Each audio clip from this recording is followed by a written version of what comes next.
I'm watching the trailer with the sound off just now. Things don't freak me out that much. I was one of those like edgy boy fucking middle schoolers that was on like Best Gore and shit like that. So a lot of stuff doesn't really unnerve me. That hit me right in the fucking uncanny valley. I could not. I could not. I thought I wasn't okay with hedgehog teeth, like the human teeth on the fucking Sonic. I thought I wasn't okay with that. I'm fine with that now. I'm okay with it. I have come to terms with it after seeing the Cats trailer. I'm watching it now, and it's hitting me right in the uncanny valley is about right. What's weird to me is it looks like I know a little bit about some of the process they were using. Like apparently there was a lot of mocap that was being used for this, and like all the actors went to like cat school and stuff like that, and like they're casting actors that have the right look for a lot of these parts. Why didn't they just do like makeup effects? Like I don't understand why they would just do like this CG shit. It seems lazy. Yeah, practical effects would have come, like it would have translated a lot better. Oh yeah, but instead we're just like we're embracing this uncanny valley shit rather than having awesome costuming. Well, from what I was this could have been told, like an Academy achievement with from the what makeup. I was told, it was because the majority of the actors that are part of it just didn't want to sit in makeup for several hours to shoot. It's like, well, fuck, what are we paying you for? Right?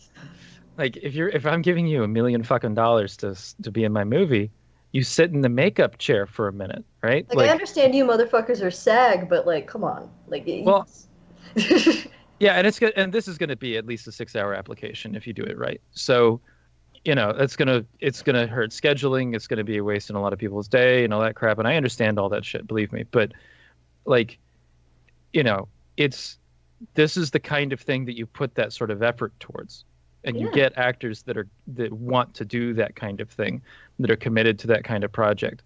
Like I feel like, and I know. Idris Elba, there's rumors about him hating being in the chair for a long time because he was when he was playing Heimdall, he hated that costume, like hated it. So I can see him not being kosher with sitting 6 hours in the chair in order to be a cat.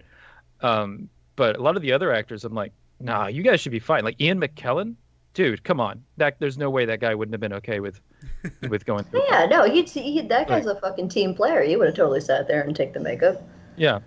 Like there's people on that list that are like, I know you have no problem with putting on makeup because you were on Lord of the fucking Rings. Yeah. Like, come on. Well, here's the thing: if they were going to do CGI, why couldn't they done it like better? I mean, it's just it looks creepy. What's weird is some of them, like if you look closely at some of the shots, I've seen the trailer once and I noticed this. There's like their faces will start like floating around inside of the head. Like you'll see their eyeballs just like switch the like location on the face. So it's not even good CGI. Yeah. Right. No. It's lazy. Like guys, you don't release a trailer unless you fine tune that shit. Like go through your shots. But I don't know. Yeah, this was the trailer. This was them selling sizzle. Right. This was like, in a lot of ways a highlight reel. Sure. Yeah. And if that's what they're bringing, holy shit. Yeah. With the Cats movie, what they're trying to do is, one, capitalize on the long-time popularity of the Cats show. And also, with the movie, they're trying to bring it to a commercial audience that perhaps didn't give a fuck about the Cats show. And as somebody who is one of those people who didn't give a fuck about the Cats show, you're not selling me on it with this. You're not. I'm creeped out and I don't want to see this. I thought Cats I wasn't like into it, but I thought the costumes were cool. And that's my familiarity with it. And I think there's a lot of people's familiarity with it. So when you're doing something that is known for having cool costumes, and then doing a a film adaptation, and then you don't do the costumes, why am I watching? Like, that's what it's known for, is for its fucking art direction. Like the production design and art direction on that show. Yeah. That's what it's known for. So and then you're just gonna abandon that. Like, all right. They're doing to Cats of what Star Wars Episode 8 did to Star Wars.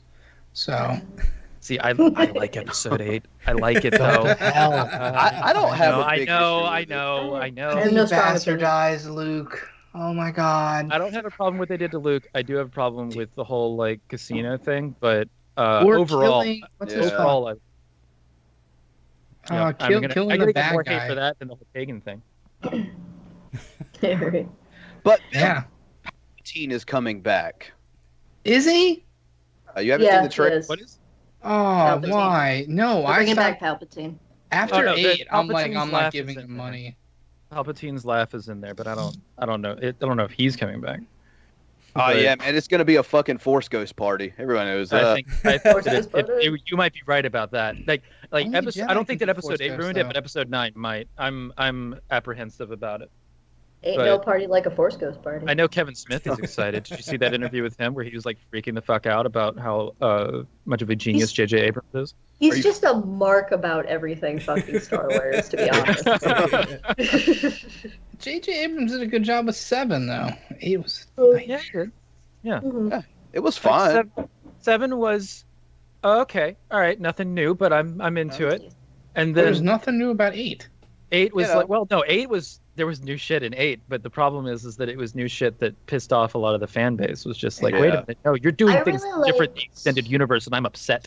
Even the old shit that they pulled in was terrible. When they were on a planet that was all covered in white defending a base. I'm like, oh yeah, no, I thought that was easy, but I really liked that one movie, that in between movie between 7 and 8. I forget the name. Rogue One. Rogue. Yeah, I liked it. I liked it. It was good to see in the theater. I like the robot. Oh, I love Solo. Solo was good. Solo was fun. It was alright. It was a fun movie. I don't even mind like Darth Maul. I was like, all right, cool, let's do that. Fuck yeah, Darth Maul. Darth Maul and Donald Glover in the same movie. I was like, fucking A, yes. Yes, please. Even if like, it's Force. I thought I was going to be offended by whoever the fuck that guy is playing Han Solo in that movie, but yeah. I was like, because I saw some of the trailers and I was just like, this guy's line delivery makes me uncomfortable. But then when I watched the movie, I was like, all right, no, he's doing his own spin on the character, and it's like his own thing, but it's not an imitation, but it's not a departure either. So, like, it was like, all right, cool. I didn't need this movie, but I enjoyed it. Yeah, I thought he was. The trailer just showed like the worst bits of like what he could possibly do. I thought he was gonna be the weak link. I never thought it was gonna be the Targaryen lady. But she was the weak link out of everyone. It's like, you're not that good of an actor. Man, I didn't have a problem with her part either. I actually I just thought she was the show worst at all. I thought she was just the worst out of everyone. No, I loved Solo, but I thought she was just like, if you compared to everyone else, I think she did the worst out of everyone. I thought that the Woody Harrelson nailed it. Woody Harrelson. Yeah, Woody Harrelson. He always knocks it out of the park, though. Just fucking everything he's in. Yeah, the main villain I thought was lackluster. Vision? Yeah. So here's how I measure whether or not I cared. Like if I watch a film and then like a couple months later there's characters I forget were in the film. That's a sign of a bad performance. And I occasionally forget that he's in that movie, even though he's like a pivotal part in that movie. But it's like, oh yeah, that's right, he's there. They didn't let him have a lot of screen time though. Oh. Like I want to see what's going on with his face lines. Like what the fuck is with the face lines? Yeah, they didn't explore anything with him, and that's one of the reasons why he's so forgettable. It's just like, and that's more the writer's fault than the actor's fault, though. I see somebody in the chat saying redo Howard the Duck, and I would just like to say I mirror your sentiments, friend. I do. I would love to see it. No crap fucking CGI though. Like no fucking Cats level CGI. A fucking face floating around a fucking duck body. Yeah, right. Yeah, no, we need all practical effects with Howard the Duck. We need a guy in a suit like the original Godzilla movies, just fucking clomping around. With Howard the Duck. Go full tokusatsu with it. Let's roll. Hell yeah. I do want to, before we go to Geeking Out, which is kind of fun because we were technically geeking out. Yeah. No, we're all geeking out already. Like, I don't know. The train has sailed. Yeah. I'm not going to play the intro. We'll just keep going. But I want to point out real quick in the chat, like, people were going to a call for Uprising's live stream and putting, like, hashtag the Geek Room and stuff like that. Thank you. That was kind of cool. But most of them have been deleted already. So. Aww. Tony's is still there because I can see it because it's highlighted. I can't see anybody else's. I think they deleted it. So we appreciate your effort. Yeah, you guys are the fucking best. It's fucking great. Internet trolling at its finest. He's gonna come over here. I see you. Hello. I'll show you more of me if you want, big boy. Oh shit. What have I walked into? As far as us like geeking out before we even get to like the actual geeking out segment, like that. No, but it's part of the format at this point that we just get off on tangents and forget what the fuck we're doing. Like, it's just part of the show now. Yeah, were we doing something? Is this a show? Yeah, we're live right now. Keep asking. It wasn't a hangout. Which hangouts is going away in like a couple of days. Oh yeah, it is, isn't it? Yeah. So. Rip. I do got one article. Ubisoft apparently defends Assassin's Creed Odyssey microtransactions. Eat a dick. So what are... Help me out here. What microtransactions are they doing in there? I think it's like a add-on where you get to save... I think there's two add-ons. One's where you start with Atlantis, then Atlantis goes under, and that's the second add-on. So they didn't put it in, like... one big one, they just divvied it up or something like that. That's kind of weird. Yeah. So generally speaking, Assassin's Creed Odyssey is doing pretty well. Trying to look through it. The only place where the game is being dinged is on the topic of microtransactions. There's feelings for some that the game is designed to entice you into spending money on experience boosts. Oh, okay. But Ubisoft says that's not the case, according to a rep from the company.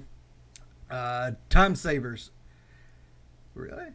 Such as permanent X boosts are 100% optional for the players who want to supercharge their progression, and we are not considered in any of the economy or difficulty balance in the game. Is this a fucking mobile game? No, this is console. Yeah. This is console and PC, man. Well, because this reminds me of like mobile games where you can pay to like boost to play time stuff. Yeah. Well, you see it more and more now, like especially with like Call of Duty and Battlefield. You can pay to get like the top guns and start doing better than everybody, even if you're like level 1. Yeah, you can do that to a certain extent. Buying your World of cheats. Warcraft. Yeah, pay to win essentially. Yeah, if you're like, I don't know why they would be doing to supercharge their progression. Like, come on now, like just play story mode. Like, what? Why would you do that? Why would you do that as a game designer? Why would you put in like pay to essentially put in a cheat to the game? Like, I don't get the process there. Am I the only person that thinks that that's super weird for that specific reason? Like, it seems like it's almost like Bethesda, who is like you can get mods on a game, but then there's certain mods you have to pay for. Which is fine. Like, I don't find that to be an issue. Yeah, whatever. If Bethesda wants to put in the effort to make mods, then and sell them, then fine. But like, they're not forcing you to pay for parts of the game. Like, you get the game, it's just the mods they're charging for it, which is, that's fine. And you can get free mods like crazy for fucking Skyrim. Like, come on. Oh yeah, I've downloaded a fuckload. I spend more time modding Skyrim than I do playing Skyrim. There is do you have the same mods Von Helton does? I do. Yeah. The Equestrian Pack. Is that a transition? No, he has a mod where you can fuck your companion no matter what race, and then he also or race or species or whatever, and then he also has a mod where you can put children as your companions.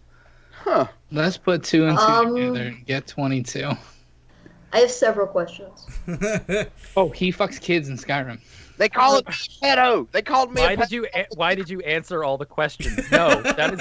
God damn it. And it's not even up for debate. Like he put up a picture of it one time with like, my dick does not match their genitalia. What is wrong with your mod? I'm like, oh god. You went down the rabbit hole, haven't you? I haven't. I stopped at horse vagina and I was like, yeah, I'm done. Horse vagina. Thanks, Sokka. You Dude, asshole. I thought that I went down like the journey of Von Helton's crazy. Apparently, even all the shit that I've encountered was just scratching the goddamn surface. Like I keep hearing about more and more weird shit. Like, I've heard about him claiming to be a vampire. I've heard about him claiming that he's the Punisher. I've heard him saying that he works at Fort Knox. I've heard him saying he has an Elder Scroll. A wizard. He's a time traveler. He makes an Elder Scroll. I saw him making a fucking Elder Scroll and talking about the actual and he didn't go blind. Implications of it. And he was completely serious, just like going on about this shit. And then all this, like, what the fuck? Like this guy is like, I walk into a scene or whatever, like, and I'm saying, yeah, I'm pagan, whatever the fuck. Guess who I get asked about more often than fucking anybody else? I don't get like somebody respectable like fucking Aerith Harger or some shit. I get asked about Von goddamn Helton. I'm fucking sick of it. Some other fucking piece of shit. Talking about all this, I'm just reminded that I have the map of Skyrim behind me. And like, oh Lord. God damn it. So that was a rant. Dragon skull. You're welcome for that fucking rant. Goddamn Von Helton. Goddamn Von Helton. How are you in both? Wait, give me a second. Tony, how are you in both chats so fucking actively right now? That's some fucking level of multitasking, You're doing a man. show and in his chat right now. Who, me? Yeah, you. Oh yeah, I'm being a complete dick. Like one lady donated $20 and says, "Keep on doing your work. I love your channel." And I said, "Pauline, you fucking crazy." And she goes, "At least I'm not spending my money on unimportant things." And I was like, "That's exactly what you just did." That is specifically what you just did. I'll take spending my money on unimportant things for 300, Alex. Ding, ding, ding, daily double. Somebody said in the chat, Von Helton is a god among men. He makes intelligence his bitch. Yeah, that's one way of putting it. Yeah. Like, I mean, if by his bitch you mean like some over-abused and stuck in a basement fucking leathered up gimp, then sure. Oh yeah. Mm-hmm. I would also like to add to the list of the many Von Helton accomplishments, inventor of the stealth bomber, lest we forget. Oh. Okay. Gods. And the Mandela. I've seen a rant about the Mandela effect. I've seen if there is a conspiracy, he is in it and on it to the 9. Like he also doesn't like the definitions of conspiracy theory either that I gave him. Or post. So what definition did you give him? Shit that only crazy people believe in. He blocked. That's my favorite definition. And he was like, "No, it's not what it means." I was like, "Yes, it is." I've never heard a better definition. The biggest problem that I find about conspiracy theories, and specifically conspiracy theorists, is that, like, you have all of these conspiracy theories, which are basically just uncountable. There are so fucking many for every facet of life that you could possibly conceive. The issue is that occasionally 1 or 2 of them will turn out to be true. And then 1 or 2 of them turning out to be true is enough of a fucking data set for these people just to say, oh, well, I guess all of them are fucking true then. And like, that's believes just, in the flat Earth. You're fucking sciencing wrong. Like, that's not how data sets work. It's too small of a sample size. No. You're fucking sciencing wrong. You're fucking sciencing. That's what I'm taking away from that. Listen, you shits. Science correctly next time. Science right. Science right now. My last 2 cents on that Ubisoft thing is I am somebody who is I'm on the younger side for some people, but I'm old enough to vaguely at least remember when we used to have to pump quarters into machines. Mm-hmm. And I am not a fan of microtransactions for that exact reason. It just feels like pumping like $5 into a machine to get past a ridiculously hard boss simply because it was programmed badly. Just all over again. And it just seems like, ugh. My sin with microtransactions and where I actually don't mind them is when there's like excessive cosmetic options that you want to buy in like loot boxes and shit. That's like a little like, understandable, yeah. Yeah, like if you like Overwatch, I think did loot boxes in a way that didn't affect gameplay and was a way that still made them a boatload of money. Like, so, you know, with that, you know exactly what you're getting. You're just getting cute little options and you're collecting shit. And it's a great way to loop in a fucking whale for the game designer if you want to do that shit. But like, if you're playing the game and you don't want to spend any microtransactions, you still get the loot boxes from experience points. You get them at a reasonable fucking rate. And you still are able to play the game with the best of them, even against people that are spending thousands of fucking dollars on their loot boxes and on an equal playing field. That should be the standard for loot boxes. And you know, if you're going further than that, you're going too far. Like straight up. If it's something, if you're buying shit in loot boxes and you're selling them, especially in a multiplayer game, with something that affects gameplay to an extent that gives people an edge, fuck off. You're doing loot boxes wrong. Yeah. No, I totally agree with that. But I do have to say, I am one of those people who fell into the microtransaction hole when it came to Pokemon Go. I spent way too much fucking Pokemon money. Go has microtrans? I didn't realize that. Well, it does. You can go ahead and just buy a bunch of items. Right. Yeah, That's you can right. buy I Pokeballs remember and that. shit. Instead buy of walking launch to it at it, Pokestops. Yeah. And the problem is that in Connecticut, where I'm from, during the summer, especially around this time in the summer, it gets upwards of in the 90s, possibly to feels like, quote unquote, 100 degrees. And I don't fare well in that weather. So no, I'm not walking around my fucking neighborhood. So yeah, I would absolutely just spend money to buy like the Pokemon incense and a bunch of Pokeballs so I could sit in my room and just keep popping them and just, you know, get Pokemon as it comes in. Especially now that they keep adding more generations of Pokemon. Like, I'm sitting here and just in my house and I can just catch like all kinds of shit. I'm just imagining like you in world doing that, like saying, like, you know, in the Pokemon world, functionally just being like, you know what, I don't really feel like going out today. I'm just going to explode a bunch of incense in my room and see what comes to my windowsill. Yep. Basically, yeah. Damn. Oh, that's a Pidgey? Or you can do that. You No can get way, that like the Pidgey. little Pokey thing that helps you catch it. Once you link it up, you just press it and it catches it for you and shit. Oh, the I watch? didn't go that far with it. I didn't Oh, get my that far goodness. with it. I saw a video of some guy on a bike with no less than like 20 phones hooked up around him, and he Oh, was I Oh, saw the Chinese that. guy? on everywhere. Yeah, it's just fucking like this whole. It was an older dude. spread. I don't know what race he was, but like he was He was like, Asian. just, like sitting He there was on his bike, Asian. just like launching fucking Pokeballs all over the place, and then riding around on his bike, doing it again. I was just like, dude, this guy, I fucking love this guy. He's my fucking hero right now. Like riding around on a bike with phones hooked up like that. If that bike falls over, that's no less than like, you know, $20,000 that he says. See, that's how I want to be after retirement. You know what I'm saying? That's fucking awesome. And just roll Bike around on around a bike town. like Pokemon. And There's there's just Yeah. like this There's- setup there's- of like 30 phones.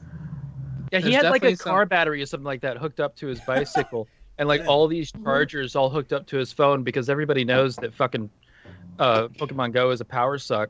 So Oh, he's God, sitting yeah. there just like plug, all these cables all over the place, well managed though, and rolling around on his Fuck. bike with a freaking car battery like just strapped onto the front of his bicycle like a basket. Like, well done, dude. Wow. Like you're my hero. He has indeed Pokemon gone. He's done it all. Every generation. I'd like to see his collection, honestly. Before they made it so it was impossible, I had figured out a way with BlueStacks on the computer to do spoofing, and I had 2 different accounts where I was fucking GPS spoofing and just catching stuff out in fucking California and shit. So you're like, I'm imagining you in World again. So you're like just teleporting all over the world, throwing Pokeballs at random places, like Jumper. And I'd put like a couple of days like in between like when I would do that, just in case like some sort of like GPS thing got picked up and like so my account wouldn't get banned. It worked out fine. My account's still there. I just can't. You can't do GPS spoofing like at all anymore. So.